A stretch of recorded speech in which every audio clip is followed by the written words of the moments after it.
Hello, नमस्कार। मेरा नाम है सविता प्रधान और मैं काफ़ी दिनों से इस चैनल में कोई भी वीडियो नहीं डाली। कुछ व्यस्तताओं के कारण अब मैं फिर से को प्रयास करूँगी कि एटलीस्ट वीक में एक वीडियो डाल सकूँ। तो आज के लिए मैंने विषय चुना है कि खुद की मदद करना सीखें। जनरली अब क्या होता है कि जब हम मदद की, हेल्प की बात करते हैं तो हमेशा ऐसा लगता है कि एक दूसरा आदमी, मतलब कोई दूसरा इंसान जो आएगा और हमारी हेल्प करेगा। अब वो परिवार हो सकता है, मित्र हो सकता है, प्रेमी हो सकता है, पति हो सकता है, कोई भी रिश्ते में आप चाहते हैं कि कोई आए और हमारी मदद करे। मदद अलग-अलग तरीके की होती है, मानसिक होती है, सामाजिक होती है, आर्थिक, बहुत मामलों में आर्थिक भी होती है। लेकिन अगर इन सबको भी छोड़ कर के सबसे बड़ी अगर मदद की हम बात करें ना, तो मानसिक स्वास्थ्य की बात होती है, जहाँ पे हमें एक हेल्प की ज़रूरत पड़ती है। जहाँ पे कोई हमें सुने, समझे, हमारी परिस्थितियों को समझ पाए और हमारी हेल्प करे उस मानसिक स्थिति से बाहर आने के लिए। तो हमेशा हमें दूसरा व्यक्ति ही ढूँढते हैं अपनी मानसिक स्थितियों से बाहर आने के लिए, और ये बात कई मायनों में सही भी है कि अगर एक सच्चा दोस्त हो, एक सच्चा साथी हो, तो आपको किसी भी मानसिक परिस्थिति से, विपरीत मानसिक परिस्थिति से बाहर ला सकता है।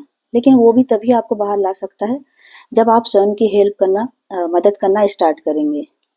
तो सबसे पहले आप ये समझें कि आपको आपसे बेहतर कोई नहीं जानता है। आप किसी अपने मित्र को या किसी को बताएँगे, नो डाउट वो आपको समझेगा, हेल्प करेगा, लेकिन अंदर से जो आपकी चीज़ें हैं, जो आपकी समस्याएँ हैं, जो आपका पावर है, जो आपकी कमियाँ हैं, वो सारी की सारी मानसिक स्थिति या शारीरिक स्थिति जो भी है, वो आपसे बेहतर कोई भी मित्र, कोई भी साथी नहीं समझ पाएगा। इसलिए सबसे पहले आपको अपनी मदद करनी पड़ेगी। मदद जब आप स्वयं अपनी करना प्रारंभ करेंगे, तो आपको लगेगा कि यार मैं ज़्यादा अच्छे से किसी भी समस्या का हल निकाल सकता हूँ या निकाल सकती हूँ। क्योंकि लोग सलाह दे सकते हैं, अंत में निर्णय आपको ही लेना पड़ता है कि आपके लिए बेस्ट क्या है। और ऐसे में आपको अपनी मदद स्वयं ही करनी पड़ती है। तो कभी भी मदद का अर्थ ये ना समझिए कि कोई दूसरा आएगा, हमें समझाएगा, हमारा सपोर्ट करेगा और उस चीज़ से निकाल लेगा। सबसे पहले आपको ये प्रयास करना पड़ेगा कि मैं इस स्थिति से कैसे निकल सकती हूँ। अपने आप से बात करना प्रारंभ करना पड़ेगा। अपने आप से बात करना बेहद ज़रूरी है, बेहद ज़रूरी है, और यहीं पे हम अपने आप से बात कर कर ही सही निर्णय तक पहुँच पाते हैं। उसके बाद हम उस निर्णय के साथ में लोगों की मदद ज़रूर लें। ज़रूरी है, बहुत ज़रूरी मानती हूँ ये कि हम लोगों से जुड़ के बातचीत करना और अपनी मानसिक स्थिति शेयर करना, जो आपके क्लोज़ हैं, वो भी ज़रूरी है। लेकिन निर्णय जो है ना, आप स्वयं लें, स्वयं से बात करके निर्णय लें। दूसरी बात है कि अपनी कमियों पे शर्मिंदा होना। अब कमियाँ कई प्रकार की होती हैं। अब शारीरिक कमियों की बात करूँ तो कोई सोच रहा है मैं मोटा हूँ, मैं काला हूँ, मेरे बाल कम हैं, मैं कम सुंदर हूँ। मतलब अलग-अलग तरह की कमियाँ वो अपने आप में ढूँढता है दूसरों से कंपेयर करके, और अपने भौतिक स्थिति को या शारीरिक स्थिति को स्वीकार नहीं कर पाता है कि यार मैं ऐसा क्यों हूँ, और कहीं न कहीं वो शर्मिंदा होता है। ये तो हो गई शारीरिक शर्मिंदगी की बात। दूसरी शर्मिंदगी है मानसिक शर्मिंदगी।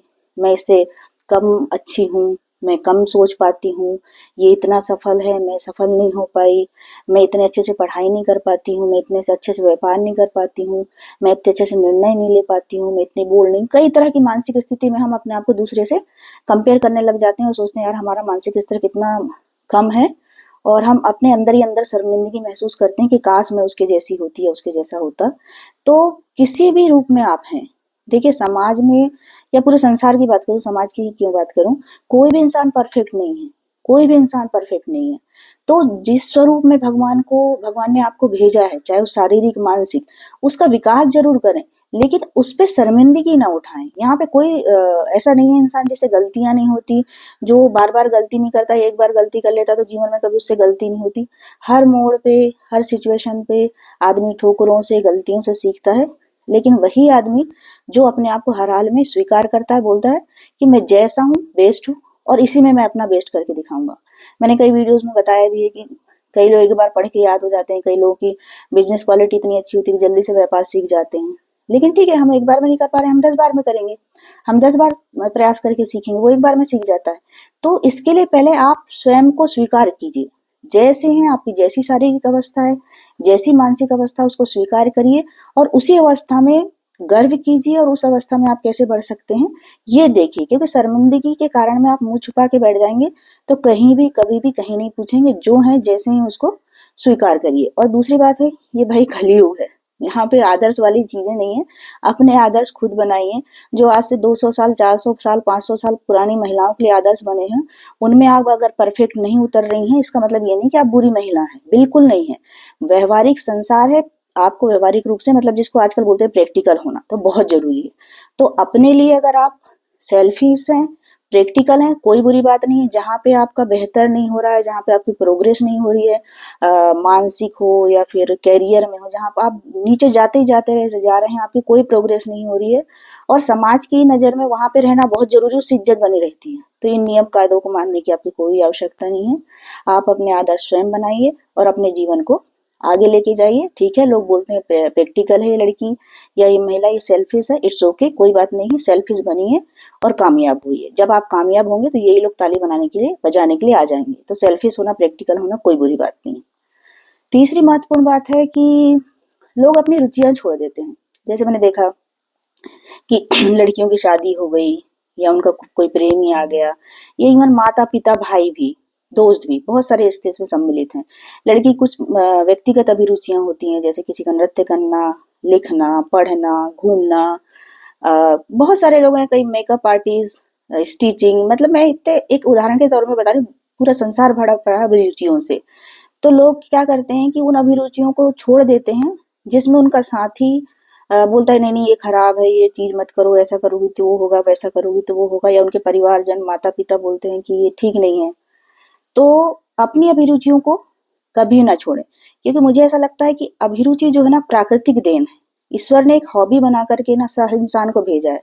उस अपनी रुचियों को कभी भी किसी के कहने पे खत्म ना करें, चाहे वो खेल कूद हो, व्यापार हो, किसी भी तरह की आपकी व्यक्तिगत अभिरुचि हो, लेखन हो, गायन हो, कुछ भी हो, लेकिन अपनी अभिरुचि कुछ ना कभी ना छोड़ें। क्योंकि कई बार क्या होता है, कुछ ना होने पे अभिरुचियों के साथ में जब समय व्यतीत होता है तो धीरे धीरे मानसिक स्थिति, जो बुरी स्थिति में आप फंसे जा चुके हैं, तो अपनी अभिरुचियों को जब आप चालू रखते हैं तो उन मानसिक स्थितियों से आपकी अभिरुचियां ही आपको बाहर लेके आती हैं, आपको प्रसन्नता दिलाती हैं, आपको खुशी दिलाती हैं।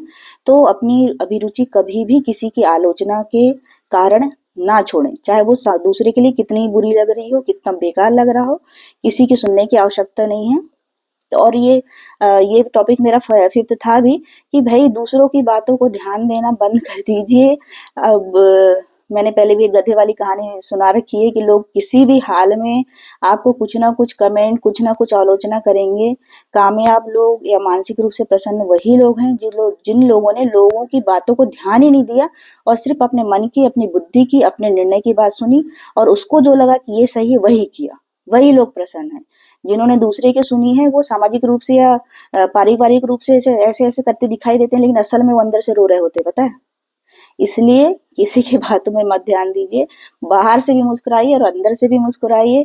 और फिर ये वीडियो देखने के बाद में वो वाला गाना जरूर सुनिए कि कुछ तो लोग कहेंगे, लोगों का काम है कहना। छोड़ो बेकार की बातों में, कहीं बीत ना जाए जीवन। Thank you so much.